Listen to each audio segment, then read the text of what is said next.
Welcome back to the Pylon YouTube channel. I'm your host, Mike, and welcome to, I think this is mock draft 8. Could be wrong. Could be 9. I don't know. Lost count. Anyways, let's get to this mock draft. We are, week 17 is in the, actually no, it's not in the books. There's a game tonight, Steelers, Cleveland, potentially Big Ben's last game at Heinz Field. Hopefully he's okay, because that man looks like something out of The Walking Dead. Anyways, as always, if you think I'm an idiot, that's fine. Call me an idiot in the comments, but please explain why. That's all I ask. Yeah, no trades, none of that goodness. We're not going to do trades until come March, I think. Yeah, I want to do trades when, like, it's realistic. Like, I don't want to do trades now because these teams aren't even going to be picking where they're picking in a few weeks. Like, let's wait till March. Wait till it's closer to the draft or April. I forget if the draft's in May or April. But let's see, like my goal come that, like, the postseason mock drafts is to get them as realistic as possible. Like, I want them to be as realistic, not necessarily with trades, but pick-wise. Like, I want my picks to be accurate. I'm shooting for accuracy, not like what I think is cool at that point. Like, I want to see how I could do in terms of that. Anyways, as always, like, do that cool YouTube stuff, like, comment, subscribe, all that good stuff, whatever. Anyways, first pick, Jaguars. Again, I said this last week. I'm going to say it again. I would trade this pick. Hey, pal.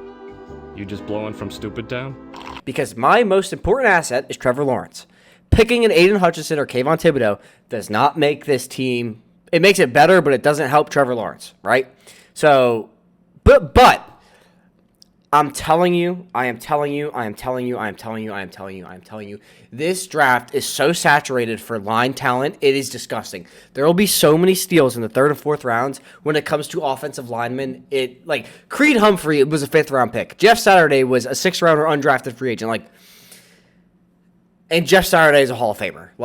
I'm just saying, linemen are so, not easy, but they're more often than any other position, and running back found in the 4th, 5th, 6th round, 7th round, elite players than any other position, like cornerbacks, safeties, edge. I'm telling you, bro, they're going to be found later. So, I'm not totally against taking an edge rusher here, but I really would want because Trevor Lawrence, if you watch this season and see how much help Trevor Lawrence needs, he desperately needs a help, because honestly, thank God he hasn't ended up like the My Leg guy from SpongeBob. Rev up those fryers, because I am sure hungry for one. Help! My leg! Because that kid is running for his life every play. So for me, personally, if I was GM, I would want the best tackle available, the most sure hit tackle I could find, because he needs protection. He also needs wide receivers, but we'll get to that later. But anyway, so with all that being said, I'm going to go Aiden Hutchinson. I just think Aiden Hutchinson's ceiling is not that much smaller than KT's, and I think his floor is exponentially higher than KT's. I could be wrong, but Aiden Hutchinson gives me TJ Watt, and Nick Bosa vibes, whereas KT, I could totally see a Jadeveon Clowney situation. But all that being said, let's go to the next pick. Lions at pick 2. You could go KT here, and I think that's what everybody does. However, you should definitely ask yourself, Jeff Okudah just tore his Achilles. Do we want... Jeff Okudah was a third overall pick. Derek Stingley is a similar type of player. And Okudah was playing good this year before he got hurt. If you could get Stingley and Okudah, and they both play up to their potential, you have a very, very good secondary. And I really would argue that the floor for Stingley is much higher than the floor for Thibodeau. Also, we live in a pass-happy NFL where if your corners, you could have a subpar edge rusher, but if your corners are giving him more than 2.5 seconds of coverage, odds are he's going to get to the quarterback or force the quarterback out of the pocket. Versus you could have an elite edge rusher, but if your corners can't stop anything and people are getting open in 1.7 seconds, 2.5 seconds, it doesn't matter. So I kind of just talked myself into taking Stingley to switch it up. I kind of just want to change the KT Aiden Hutchins is 1-2. And I think that Stingley, like low-key for the Lions, could be a solid pick. Because if you have Okuda come back, and like I typically err on the side, like especially for fantasy, if a player tore his Achilles, like, yo, it was thank you for being on my squad, thank you for what you contributed, but like I'm out. Like I don't like Marlon and Mack, for instance, like dead. Complete like Cam Akers might make me look like the biggest dummy. But apparently, like, maybe modern medical science has caught up to the Achilles tear, and I just haven't realized yet. So if that's the case, and you put Stingley as your 1 or Okuda as your 1 and Stingley as your 2, and they both play together for however many years, like, yo, like, you might have one of the best secondaries in football pretty fast. So it's just something to think about, and it's just for the sake of this video, like, something to switch it up. And again, like, I really do, like, I'm not just trying to, like, say this to say this, but, like, I do believe Stingley's floor is way higher than Thibodeau's. Like, I really do believe that, because I think, like, Thibodeau could end up being Jadeveon Clowney, and I do think that Stingley, at his ceiling, could potentially be Jalen Ramsey. Like, it just saying. Pick 3 is the Texans. And, like, you have Thibodeau here, right?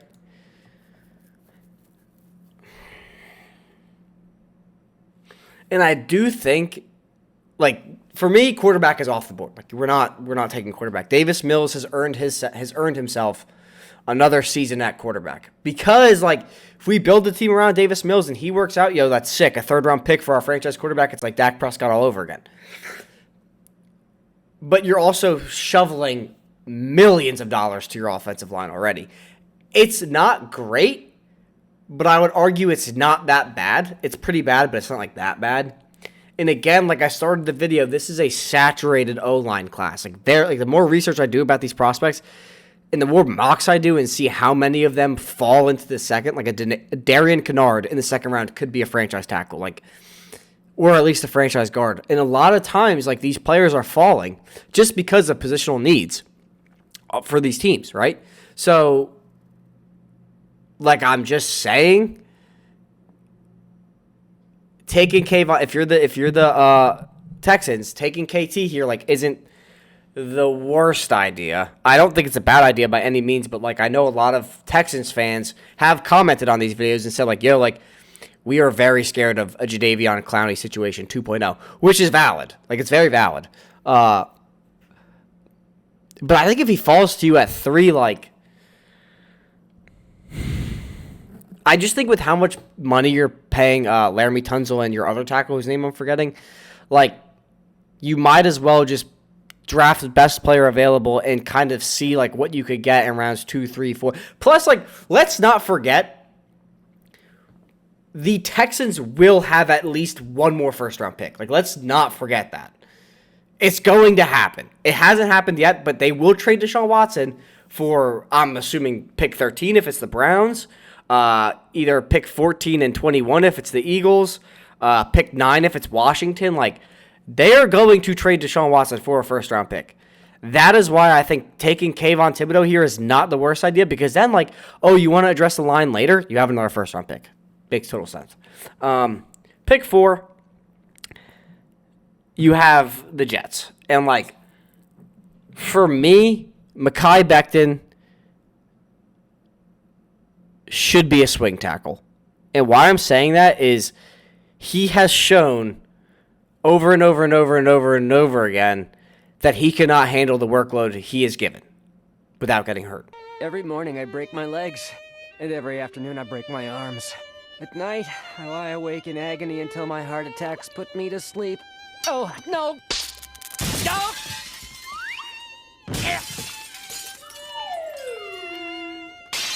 Ow. Quick! Right? I also don't think he's the best fundamental tackler. Like, tackle. Not tackler. Tackle. I think he just is a good athlete with incredible size, but he's never on the field. He's never on the field. So for me, like, this pick is either, Like, I'm not high on Karlaftis because I think his floor is very high, but his ceiling is not much higher than his floor. Personally, I think he's just a bull rush edge rusher, and that's it. I can't see him with what he's shown. Like, I don't see him developing the type of bend that Kayvon Thibodeau or David Ajabo have demonstrated. Like, I don't see him doing that, right?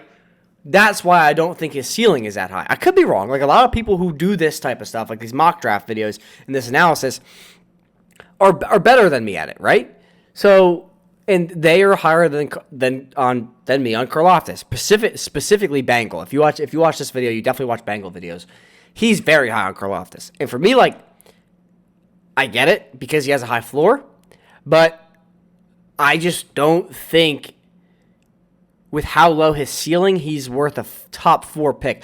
David Ajabo, on the other hand, I would say yes, he is worth a top 4 pick because his floor is relatively high, and his ceiling is really high. Like, I think that kid's gonna be really, really good in the NFL. It just depends where he lands, because a lot of the like, if you follow these mock videos, like, I talk a lot about teams being able to develop players. For instance, one of the worst teams at developing talent is the New York Giants, versus the best teams at developing talent are like the Ravens, the Chargers, and the Saints. Like, to me, that can make the difference between David Ajabo being an okay edge rusher versus like top 10 in the league edge rusher. And it's true, like, that does happen with players, right? So, like Ryan Tannehill, for instance, someone who was not being developed in Miami, took his team to the AFC Championship with Derrick Henry when he got traded. So, I don't know. Something to think about. But at pick 4, I kind of want, this is a pick where I've gone edge or tackle. I think with these 3 being off the board, it makes it kind of hard to go edge. I think you'd have to go tackle. And for the Jets, I think they would want someone who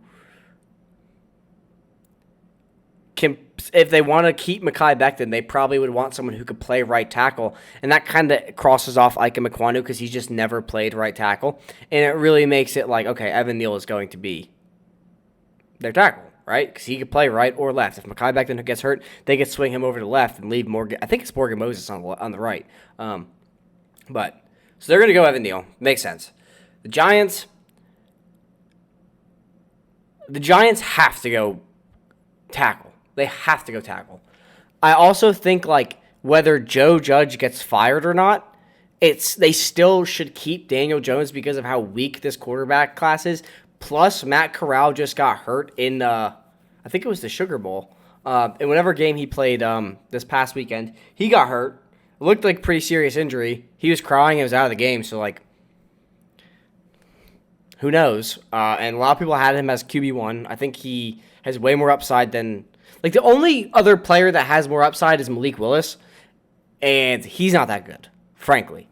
As an athlete, he's a freak of nature. Like, I think he has, in all of college football, the second most broken tackles, including running backs and wide receivers, which is crazy to think about. That's actually crazy to think about. But again, like, I think Kenny Pickett doesn't have the upside to be a top 8 pick. Like, I'm just being honest. I think he'll be, like, he's my QB1. I think he'll be a great NFL quarterback, but it depends where he lands. It depends, like, a lot of variables have to go with that. I mean, that's true for any prospect, but pick 5, I think they take the best tackle available, and for me, that's Ike Mekwonu.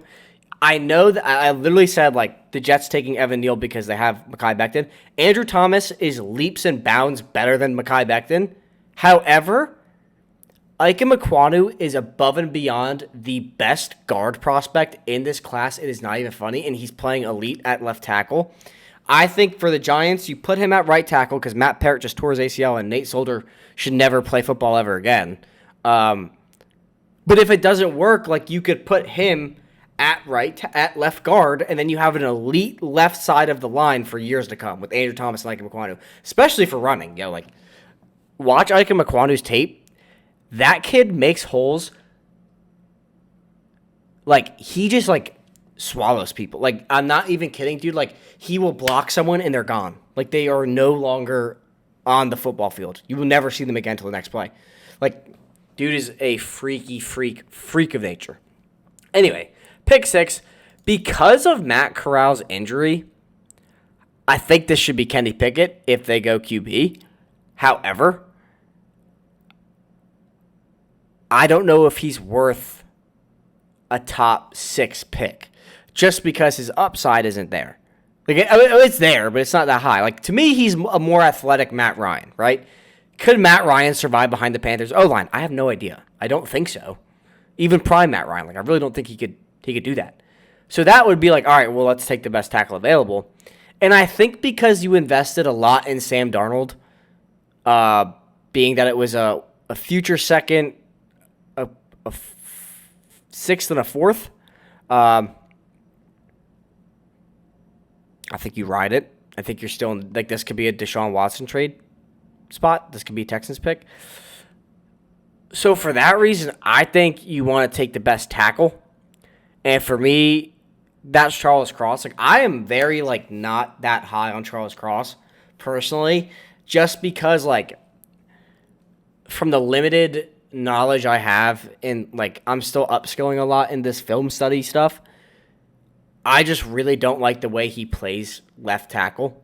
I think it's not going to work that well at the next level, being that a lot of his play is, he does very well in pass protection, but when people, he like lets the player come into him and then he anchors, right? I don't think that's going to work when you're playing NFL-sized players. Like, I don't think that's going to work against Myles Garrett. That's just how my brain works. I could be wrong. He's taken a huge leap this season. I'm not going to knock that. For me, there's just concerns. And, like, this is just a little Mike brain. Like, for me, there's concerns. And that's all. But I think he, like, I want to see how he tests. I want to see his combine measurements. And, like, my stance on Charles Cross will either become firmer or it will change. I'm not someone who's going to be like, oh, I don't like Charles Cross, so he'll never be good. Like, that is stupid. That's so dumb. If you think like that, like, you need to change your mind. Like, anyway. Pick 7, Jets. Now, here's where I would take the edge rusher, because I think if you take a player like David Ojabo, now your D-line is pretty crazy. Like, it could be so good, dude. Like, it could be so good. And now you have addressed tackle. Now you have a freak upside edge rusher. Like, if the Jets make these 2 picks, they have a home run first-round draft. I don't care what anybody says. It sucks you didn't get Stingley. You could have taken Hamilton at 7, but, like, David Ojabo could be... Like, I think David Ojabo can be better than Aiden Hutchinson if he plays up to his potential. I swear. Like, I swear, dude. I swear. Anyway. Picking 8, the Giants. I think the Giants just have to get... Like, you have... This, if they try to fix 2 things at once, which they have been trying to do since 2011, they will just continue to be a poverty franchise. Spare change, ma'am. And they need to just go offensive line here. And here's where I make the Ike Mekwonu pick even better. This is where you take Kenyon Green, and here is why. Kenyon Green, elite right tackle prospect, he can literally play any position on the offensive line except center. So now, if your Ike Mekwonu experiment doesn't work at right tackle, you kick him to left guard and you put Kenyon Green at right tackle, and now you're like, yo, your line will be so good, dude. Like, your line will be so good. And, like, all I'm saying is, for all the Daniel Jones haters out there, if you're a Giants fan or whatever, yo, like, he had protection for 4 weeks. And he was in, like, say what you want about PFF. I say it all the time. PFF is not gospel, but it is a helpful tool. He was in PFF's top 10 for 4 straight weeks until Andrew Thomas got hurt. So, like, that's with injuries to Kenny Golladay, Kadarius Toney, Saquon Barkley. Like, all of these players were never on the field. All he had was Andrew Thomas and was in PFF's top 10 for 4 weeks. So, like, sometimes in top 5. He also won NFC Player of the Week, I think. So, I'm just saying, like, you invested a 6th-round pick in him. Maybe you want to see what he looks like with some protection, because without him, y'all are the worst team in the NFL. Like, it's like I would take the Lions, maybe not the Jaguars, the Jets, the Panthers, the Texans. All of these teams that just picked except for the Jaguars, to beat the Giants. I actually would take the Jaguars to beat the Giants. Maybe not, but everybody else, yes. That's how bad they are with Daniel Jones, and they were bad with Daniel Jones. So but they won 4 games with Daniel Jones. They had net negative passing yards this past weekend. They broke a league record for the lowest passing yards of the game, -10. That's how bad they are without Daniel Jones. So just food for thought. Food for thought. Anyway, with Kenny Pickett still on the board. Just kidding. I was going to say with Kenny Pickett off the board. This is where I think Hamilton makes a lot of sense, but I think you definitely, unless you're going to trade for Aaron Rodgers, Deshaun Watson, who else is available? I forgetting. I think Jameis Winston's a free agent. I think that you probably could take Kyle Hamilton here, but I think because you are this team is so much better than everybody thinks, so much better than everybody gives it credit for. They're really a quarterback away. This is a quarterback away type team. The Giants are not a quarterback away type team. The Jets, Texans, the Lions, the Jaguars are not a quarterback away type team. There are teams that are quarterback away type teams. The Washington is one of them. They really, really are a quarterback away type team. That's why I would justify taking Kenny Pickett. So I think Kenny Pickett could come in and beat Matt Corral beat Taylor Heineke out of the job instantly. Instantly. I can't say the same for Matt Corral, even though he just got hurt. And I can't say the same for Malik Willis or Sam Howell. So for me, I think Kenny Pickett's going to be good, man. I think, and he, in my opinion, would be the best quarterback. No disrespect to Alex Smith. He would be the best quarterback that Terry McLaurin has played with.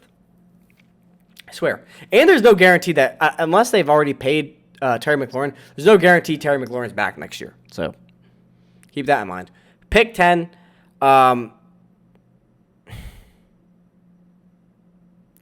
In my opinion, this needs to be edge or wide receiver or interior D-line.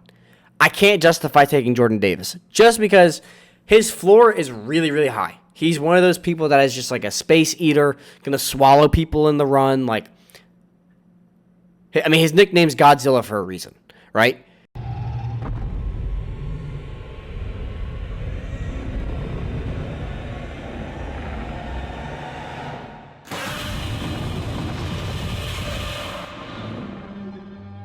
I don't think taking him over a Karlaftis here makes a lot of sense. And I'm low on Karlaftis because I think he's very one-dimensional, but still he's had a lot of success in college. And I'm a firm believer, if you're good at what you do, become the best at what you do, and there's a possibility he could become, the best bull rushing edge rusher in the class, in the league, if that's even a thing. But also, he could be developed to do other things. He could develop a spin move. He could develop bend off the edge.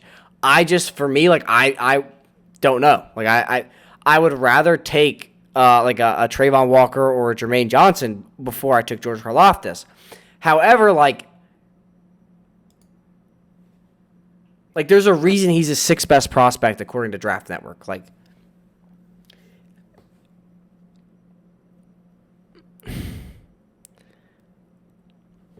I don't know. I have a hard time with Karlaftis because I think he's just very vanilla.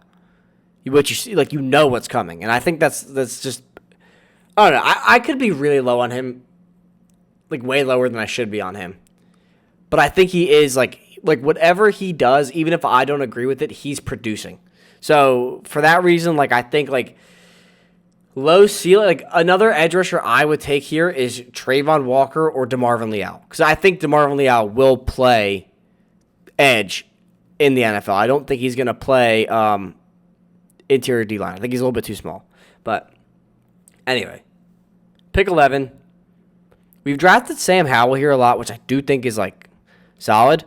And a lot of the tackles went off the board early, being Neal, Kwanu, Cross, and I'm considering Kenyon Green a tackle. But unless you wanted to take Darian Kennard, Zion Johnson, I think both those players are reaches at 11.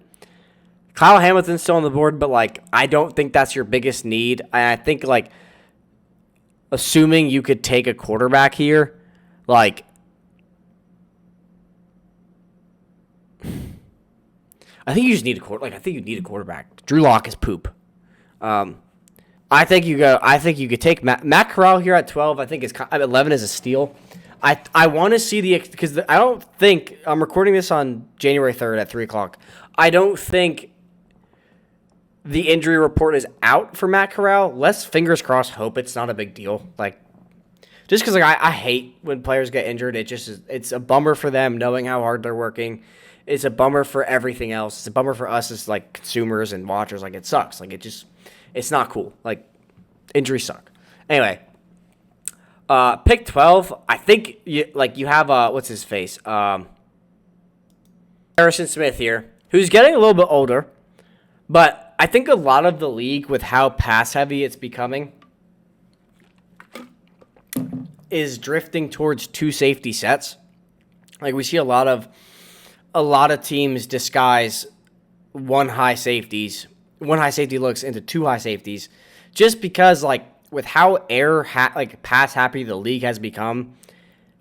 I think that is like we talked about positional value earlier in the video. I think that's why the value for safety is going to become higher, because the more teams that end up giving this too high safety look, you're going to need good safeties back there, especially like if you're sending linebackers and you have like, I don't know.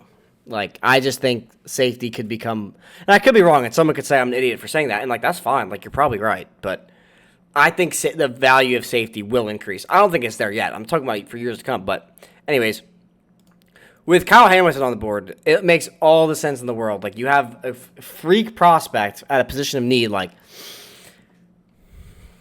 I don't see why you wouldn't take him. And I've said this every video. The Browns were my dark horse for Deshaun Watson. I don't think they're dark horses anymore, being that Baker Mayfield can't hang with anybody. Dude is just soft and not good. And if you're wondering, like, how could you say Baker Mayfield's not good? He is on one of the best rosters in football, and like they're not they just got eliminated from playoffs. And their roster last year was worse. The only difference is more injuries to Nick Chubb and Kareem Hunt.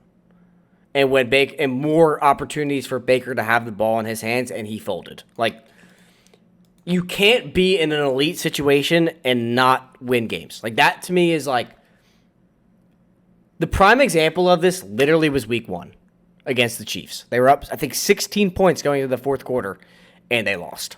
Baker Mayfield, again, leads the league in turnover since 2018 and leads the league in fourth quarter interceptions since 2018. Like, the dude just, like, he should have never been a number 1 overall pick. Ever. If you wanted Baker, trade that pick. Anyway, I don't think the Browns have this pick personally, but since they do for right now, I think this needs to be edge, and we're going to take the best edge rusher available, which is Trayvon Walker. Trayvon Walker, to me, is very similar to David Ojabo in that, like, his ceiling is pretty high, but his floor is pretty low. But I think someone who's playing for Georgia, like, he's outshined by Nakobe Dean, by Jordan, like, all these other players who are better prospects than him, plus his snap size is pretty low. So there's a pretty small sample size for the percentage of snaps he's playing. So for me, like, I think when the testing comes, when the combine comes, or pro days, whatever, however they're doing it since COVID, this kid could shoot upwards. Like, I think he has the physical traits to do so. But anyways, pick 14.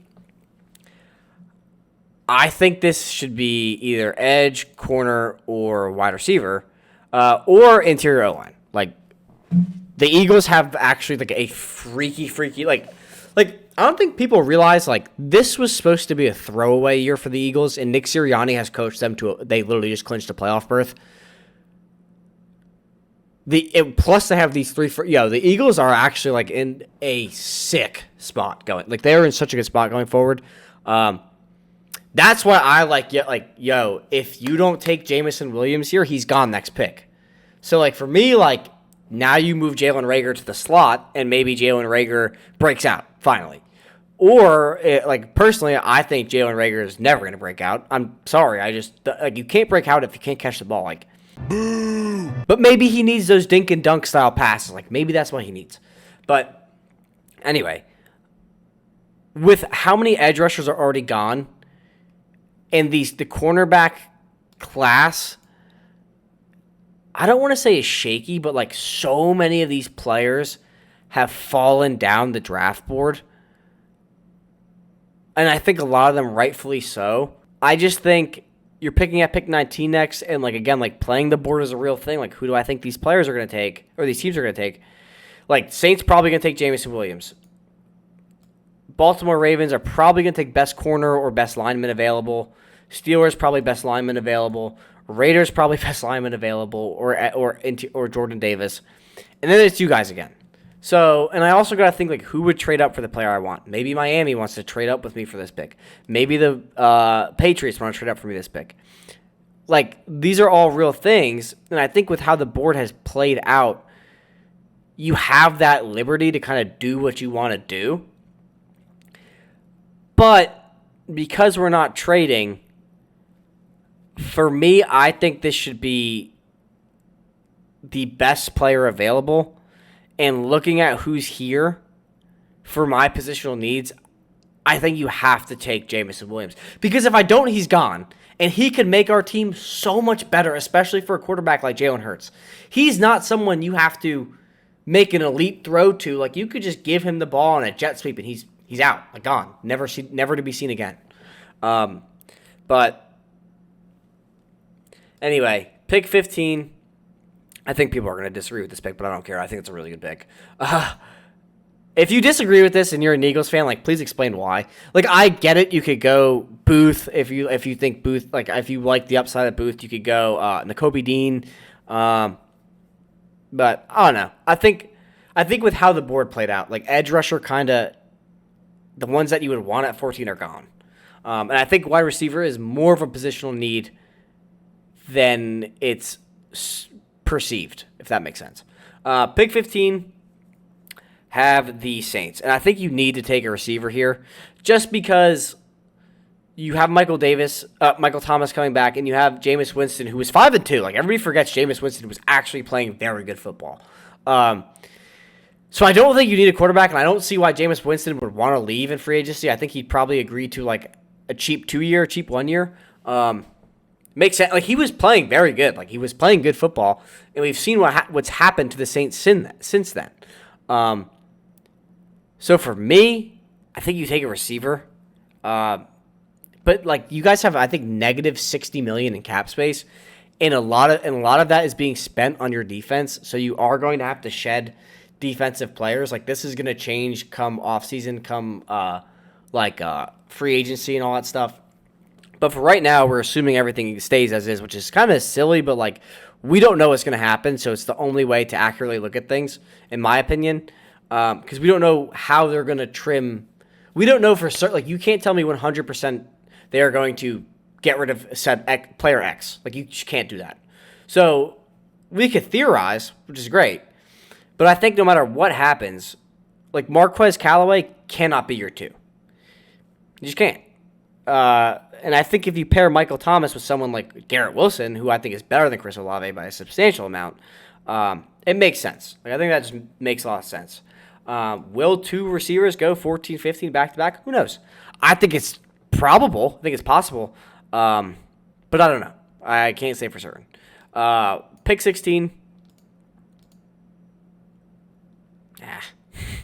I think that this... It wouldn't hurt to add cornerback depth. And again, like, this is a team, like I always say, I've said it every video, if anybody is going to maximize a player's talent, it's going to be the Baltimore Ravens. Andrew Booth is arguably the most athletic corner in the draft class. Taking him at pick 7 or at pick 16, I think is a very good idea. I think with what they've done to Odafe Away and all of these players that they've developed, I think they're going to get the most out of Andrew Booth. I think they're a team that's going to get the most out of any player they draft. They just prove it like time and time again. They do it over and over and over again. Like they get the best out of these players. And I think that's like for a team like let's say like the Jaguars or the Lions who don't really, or the Giants who don't really like develop players. For me, if I was the GM, knowing that my scouting team and my like coaching staff can't develop anybody, I'm going to draft the players with the highest floor because that means they need the littlest development, right? But for the Ravens, like I would want the player with the highest ceiling because I know we'll get them there or we'll get them close. That's why I think Andrew Booth is a very, very good pick. Pick 17 is the Steelers. I don't see them going QB. Like they could take Sam Howell here, but I think they need O-line. Like I think they will be a Najee Harris first team forever. Like forever unless they go out and get Aaron Rodgers. I think they are a definite buyer for Aaron Rodgers, so they wouldn't have this pick. But if they don't, you have Tyler Linderbaum sitting here at 20 or at 17. I think he's a way better prospect than 20, personally. I don't care what anybody says about that. He's a center. Like, who cares? If he makes your team better, like, this is where I kind of am in the middle of positional value because people are going to say, like, oh, you're contradicting yourself. But, like, my stance is I lean towards both sides because I see the argument, but I also am sitting here like, if our best player is Najee Harris, we need to give Najee Harris the best possible avenue for success. And Tyler Linderbaum, his upside is Quentin Nelson. Why would I, like, it just seems like a no-brainer to me. It just absolutely seems like a no-brainer. Pick 18 is the Raiders. I think they'd be pretty pissed that Linderbaum is gone. However, this is a team that could be entering a rebuild because we don't know what's going to happen with Derek Carr or Josh Jacobs, and they don't really have any receivers because Henry Ruggs is gone. I could see them taking a tackle, which could be Nicky P, or they could take Jordan Davis to stop the run, but I don't think you should be too super concerned about stopping the run if you're going into a rebuild. Like, you need to put the pieces in place for your next quarterback. So for me, like, I would take best tackle or best lineman available, see where they have everybody listed. I like Trevor Penning. He's a project player, but going into a rebuild, that means you have time to develop. Personally, like, someone could disagree with that. That's fine. Darian Kennard is going to be a tackle at the next level, I believe, a right tackle. But Nicky P is going to be a good tackle. I think Trevor Penning, the most upside for a team entering a rebuild, like, it makes sense. Like, I think that does make sense. Then you have the Eagles at pick 19. Again, like, with how the edge room has kind of fallen, like, DeMarvin Leal is your best bet. And I don't know if I would want DeMarvin Leal because he's kind of like a play interior, play edge type player, right? So for me, like, this would be best corner available or best linebacker available. And I think with Nakobe Dean here, Devin Lloyd's great, but if you watch the Georgia-Michigan game, this kid is so fast. His sideline-to-sideline speed, like, this is going to sound crazy. He's not as big. He's not as freaky of an athlete, but I think he's just as fast as Micah Parsons when it comes in terms of going sideline to sideline. Want to see me run to that mountain and back? You want to see me do it again? And I think that's what, even though for me, like I've said this before, and I think everybody would agree with this, he's a little bit undersized at 6 foot. I think he might be 6'1". But I think his ability to cover ground, and he's not bad in coverage, kind of edges him out over Devin Lloyd.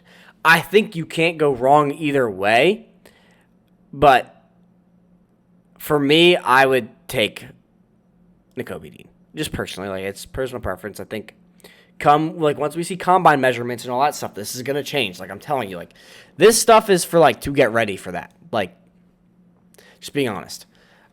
Pick 20. I like Jordan Davis here. I've drafted him here almost every time I could. I kind of wanted to change it, though, and take DeMarvin Leal because here's the argument I'll make. He can play edge, which is a positional need for the Chargers, but he also can play interior D-line.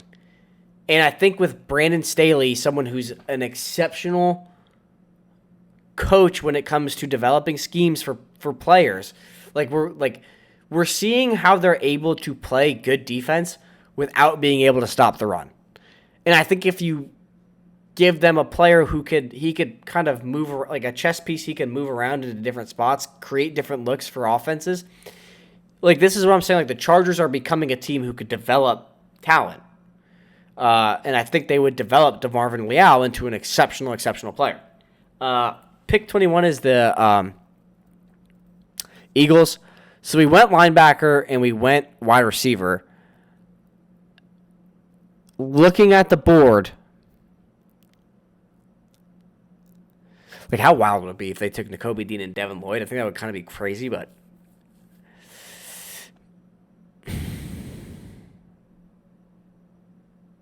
I think you go corner here. I just think that, like, you guys desperately need a cornerback too. Darius Slay's having a great year. I don't know what happened to him last year, but this year he's balling out. And I think if you put someone like Roger McCreary on the other side of him to cover that player who could go, who's that burner type player,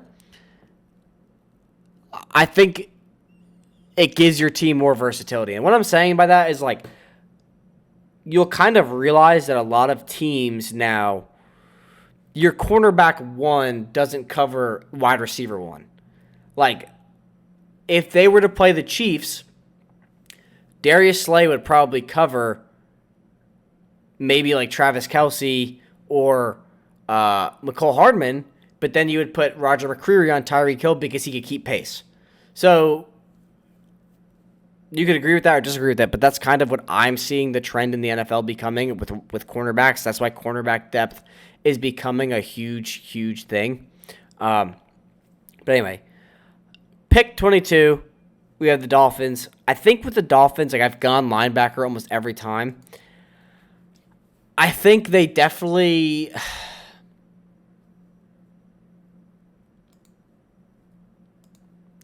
For me, like, here's what I think about the Dolphins, right? No disrespect to the Dolphins, no disrespect to Tua. But that win streak was the luckiest win streak I have ever seen. Not because of anything the Dolphins did, but they played one or two. I'm not really going to... They played one veteran starting quarterback and one starting rookie quarterback in Zach Wilson and Lamar Jackson. Then they played Mike Glennon, Ian Book. Like, they played like a ton of second, third string quarterbacks. And the Saints defense was like completely banged up. And I'm not trying to discredit anything that the Dolphins did, but more often than not in the NFL, general managers think they are farther along than their team actually is. And for me, from an outsider looking in, like, I think you need to keep completing the rebuild and not convince yourself you're ready to compete now. And for me, like, that's a wide receiver or a pro-ready lineman. I don't think you want a developmental lineman or anything like that. So for me, like, Darian Kennard is your right tackle right away. He can play right tackle. If you want Nicky P, he could play left tackle right away. Bernard Raymond, you could play him, but he's more of a developmental piece. Or you could just take Nakobe Dean, which is a safe bet, and I think that's probably what would be the smartest bet because of Brian Flores. Like, he doesn't really have any linebackers to scheme for, right? Your defensive scheme kind of goes beyond having a linebacker, right? Or goes without having a linebacker. An elite linebacker. I think Devin Lloyd completely changes that, right? So, for me, I think you go pro-ready tackle, wide receiver, or linebacker. And I kind of want pro-ready tackle, wide receiver, or linebacker. For me, I don't like how Traylon Burks pairs up with Tua, personally. I just think he's not the best fit for Tua's skill sets. And I like Tua, but I think the hype around him is kind of getting crazy. Just because, like, they played two starting quarterbacks in 8 games and lost to Ryan Tannehill without Derrick Henry. I'm just saying, like, no disrespect to Tua. I think Tua has taken steps this year, like, no doubt. No doubt he's better than I thought he was at the beginning of the year. I just am saying, like, don't look at that win streak without context. And I think they're still a few pieces away from being a very, very capable team. And I think this draft, they could do that to become a capable team.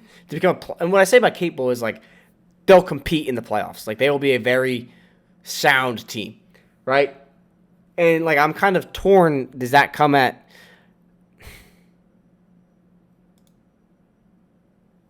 Because, like, I don't like Traylon. Like, I love Traylon Burks. He's my wide receiver, too, but I don't like him with Tua. I like Chris Olave, but I think he's a wide receiver, too.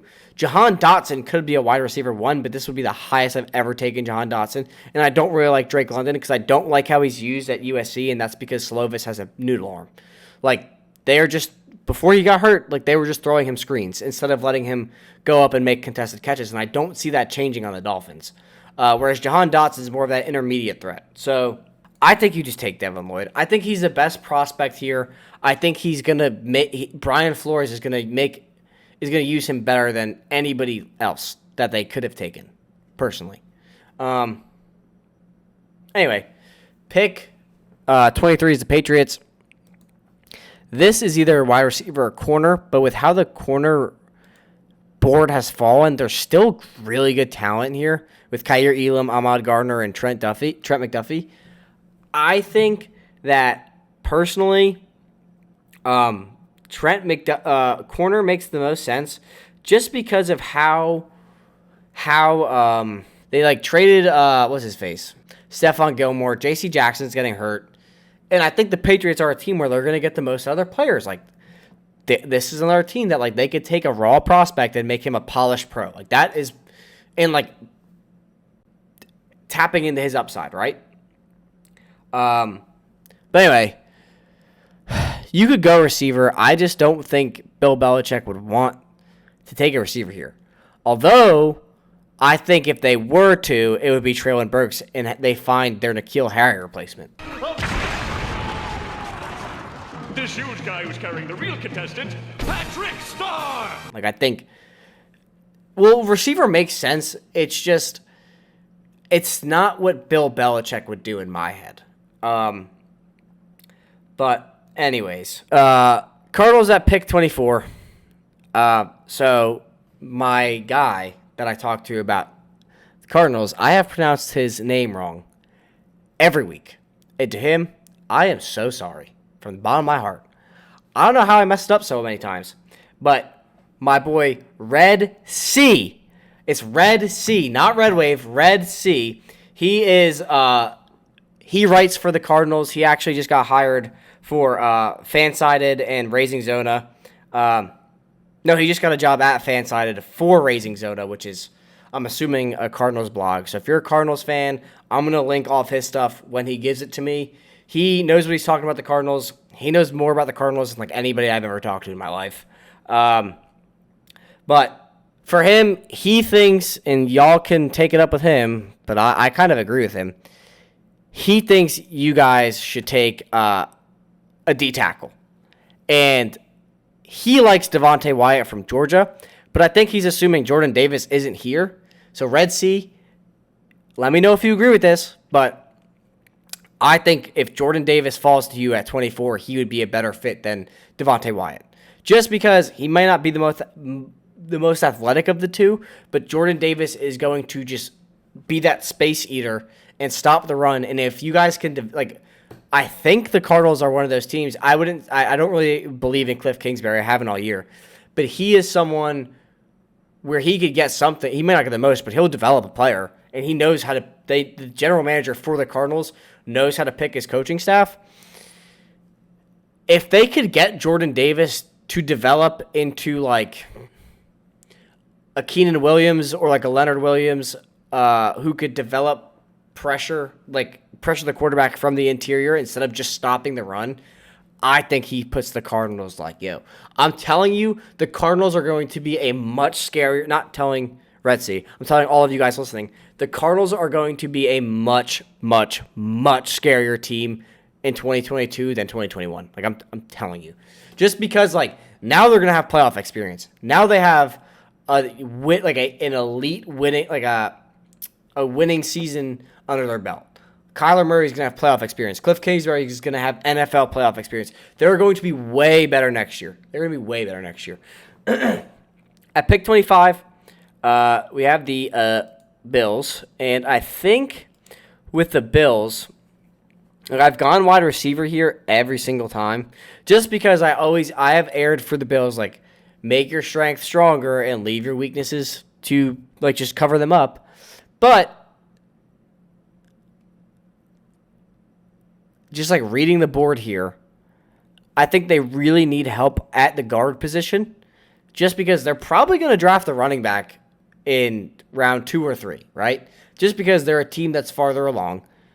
I think Darian Kennard is a good fit here because their defense is already like best in the league. In my opinion, it's top 3. And now if you get a guard, because Darian Kennard could play right tackle, but the Bills have pretty good tackles. So unless someone is leaving a free agency, like he's going to play right guard. And Darian Kennard, his scheme fit, what he does at Kentucky is he is a great run blocker. So I think Darian Kennard's a good fit for the Bills just because they need to develop a running game to get them to the next level. They need the running back to do that, and they need guard help. Like Darian Kennard's also a very good pass protector, but he's better at run blocking. So I think that with where they need to develop their scheme to be less air, it's like the Bills are air raid offense by necessity versus desire, where they need to be air raid offense by option instead of necessity because that makes them less one-dimensional. They don't have that running back who can, like Devin Singletary's sick for fantasy and Zach Moss is like poop for fantasy, but like for real life, they're like not good running backs. Devin Singletary is a great complimentary back, but Zach Moss can't stay healthy, and quite frankly, he's not that good. They need to get a running back in the 2nd, 3rd, or 4th round who could be that bruiser back in the goal line. Like they need it. They absolutely need it. Anyway, pick 26, we have the Bengals, and I think the Bengals, like, their O-line is way better than expected. But for me, like, you need someone who is going to make sure that Joe Burrow is safe. And with how potent that offense, like Joe Burrow has thrown for like 971 yards in 2 games. And eight touchdowns in 2 games. But you got to keep him healthy. Like that's the crux of it. It's like if he's not on the field, your team is poop. For me, like I think they are a team where they could gamble on a high upside guy, and that is Bernard Raymond from Central Michigan. He's 6'7", 305. But I think this is a kid. Yeah, he moved from Austria. Is like one of those players where they've recently started playing football. I think he played tight end and then switched over to tackle, and he's been killing it at Central Michigan. He's a player where like he's still growing as a player, and his upside is so high. I think when they test out, he's someone who like he's going to be in the Senior Bowl. I think when he tests out, we're going to see like this kid might be an elite player. He could be a very, very good tackle. He might move into like top 20 potentially after testing. At pick 27, we have the Dallas Cowboys. I don't think they need edge moving forward because I think Micah Parsons is probably going to play edge. And then you have DeMarcus Lawrence and Randy Gregory who you're like rotating at edge. So for me, and like Michael Gallup did just tear his ACL. Like literally the report came out today. But again, like I think with CeeDee Lamb, Cedric Wilson, and Amari Cooper, like you're fine. Like I don't think you need wide receiver, maybe some depth, but you could take that later. Like you don't got to spend your 1st round pick on that. I think the pick is safety, and I know a lot of people don't agree with that, but I think Jaquan Brisker or Daxton Hill definitely are the picks here. We'll see how Jordan Battle plays, but like again, like. This is one of those picks where, like, we will know for sure who's the safety 2, because Kyle Hamilton's safety 1. But we'll know who the safety 2 is. Like, this is a very good safety class as well. You could go corner here, but, well, actually a lot of corners did fall. Kaiir Elam and Ahmad Gardner are here. Maybe you go corner 2 to help out Trayvon Diggs, who really isn't having the best season. Like, yeah, he has 11 picks, but he's given up 1,000 yards this season in coverage. So, like, he's good, but, like, is he really a corner 1 is my question. I'll probably get filleted by Cowboys fans in the comments. But I'm just saying, like, I think he's one of 2 corners in the league who's given up 1,000 yards. I'm just saying. So, corner is definitely a need here. I like Kaiir Elam. I know a lot of people aren't as high as him as I am, but Ahmad Gardner is also a good pick out of Cincinnati. But do you want to go like at safety or corner? I think you go safety. Actually, no, I think you go corner because safeties are gonna fall. Like Kyle Hamilton fell to what, 12? Yeah, fell to 12. Let's take Ahmad Gardner here. I think if you go safety or corner, it's not a bad option. Just me speaking frankly. And then at pick 28, because of what just happened with Antonio Brown, which I still think not a lot of people are like social media and the internet are talking about Antonio Brown, but like I think we're still not talking enough about what Antonio Brown just did, which was the most mind-blowing thing I've ever seen in my entire 24 years of being alive. Wide receiver is now a need for the Tampa Bay Buccaneers more than it was before Sunday. You have Chris Godwin, who he's on the franchise tag, I think, so he might not be back. Mike Evans is getting older.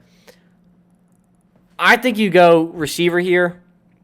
I think you definitely could use some corner help, but I think you can't go wrong with receiver. And I really, really, really am starting to like Jahan Dotson more than I did, just because of, like, he really is the Penn State offense. Like, that kid, that offense is completely on his back. And if you're a Penn State fan, you might be like, no, he's not.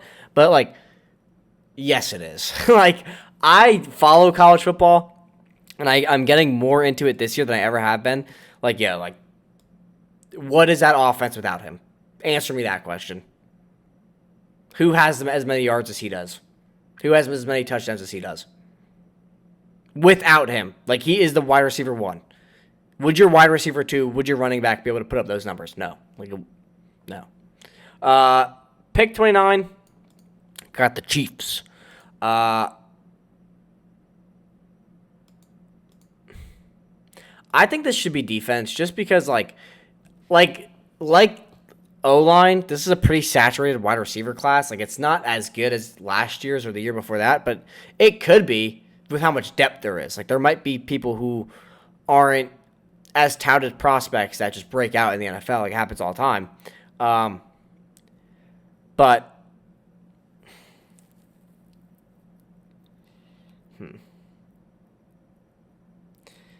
I think this should be safety or corner or edge. I like Jermaine Johnson at Florida State. I think when they test out, this is going to be someone who shoots up draft boards, to be honest with you. I also think that Myjai Sanders had a phenomenal game against Alabama. Yeah, against Alabama. He might creep back up into the first round potentially. Kingsley and Agbaree is another one that a lot of, like, Broshmo is super high on him. I'm not that high on him. He has him in top 15. Maybe. Like, if I do agree with, like, if you have that prospect that you just watch more than anybody else, you know more about them than anybody else, and he is infatuated with that guy. So maybe he's right about him. Which, like, hey, like, he knows what he's talking about, so maybe he is. And I think you could go safety, but I don't think, like, again, like, safety not as big of a need as edge or corner. But, excuse me. Who's in that division in terms of wide receivers? Like, Mike Williams might be gone. Keenan Allen. Zay Jones, Hunter Renfrow. Darren Waller. Tight end, but Jerry Jeudy. Cortland Sutton. Tim Patrick. That's everybody. Like, I think if you want the most sound overall corner, you go Trent McDuffie. If you want the most upside, in my opinion, it's Kyer Elam. And I think with the Chiefs, they're a team that could bank on the upside. Then at pick 30, we have, take whichever wide receiver you want. I personally don't. Like, I think if you're drafting in the first round, you want a receiver who could be your 1. That is not Chris Olave. For a team that needs a 2, like the Eagles, go ahead, take Chris Olave. But for the Lions, for me, it's Drake London or George Pickens. And George Pickens, he's someone to watch this week against Alabama. Since the injury, he looks just as good as before the injury. But I think, this is where it's got to be. Like, I think Drake London is going to be Michael Pittman, maybe better. And Michael Pittman is a good wide receiver one for the Colts. So I think he's going to be great. And then at pick 31, I think the Titans need more corner help just because, what's his face? The kid they drafted in the first who got hurt with a back surgery out of Virginia Tech, Caleb Farley. I think you need another corner, which I don't think it would hurt to spend another first-round pick on a corner, or another wide receiver, personally. But let's go with corner. I'm going to take Trent McDuffie because I think he's a first-round talent. At this point, he's best player available. And then for the Packers, it's looking like the report is they are franchise tagging Devontae Adams. And maybe Aaron Rodgers is going to stay. If that happens, then I think they need to take an offensive lineman because their offensive line is like a hodgepodge of starters and bench players. Or they could go edge, which next best edge would be Jermaine Johnson. But I think, like, if you're going to go best player available, it would be Nicky P. Or you could take the luxury pick of Chris Olave so you can replace Marcus Valdez-Scantling. But if Aaron Rodgers is there, I don't think it matters who your wide receivers are. Plus, they could go out and buy Mike Williams. So there's that. Anyways, guys, that is going to do it for this mock draft. Let me know what you think. Let me know your thoughts in the comment section. This is the longest one. I'm trying to make them shorter, and they just keep getting longer and longer and longer. Anyways, that's going to do it for me. That's going to do it for this mock draft. Let me know what you thought, and I will catch you in the next one. Peace!